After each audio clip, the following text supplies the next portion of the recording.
Hello everyone, and welcome back to another math tutorial. Today's focus is going to be on standard 5.NBT B7. Today we're going to learn how to correctly add decimal numbers. Now as you see, these are the numbers that we're going to be working with. It's going to be 3 and 82 hundredths plus 0 and 40 hundredths. As you notice, my decimal points are lined up correctly and my numbers are lined up correctly. Whenever you're adding decimal numbers, if your numbers are not lined up and your decimal point is not right under each other, your answer is going to be incorrect.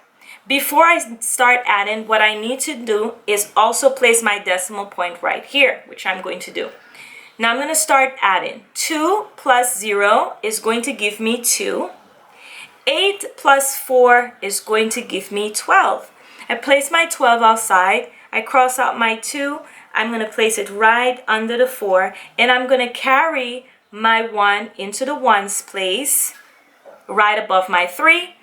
I'm going to add 1 plus 3 is going to give me 4 plus 0 is 4. And then I write my 4 here. And my number is 4 and 22 hundredths.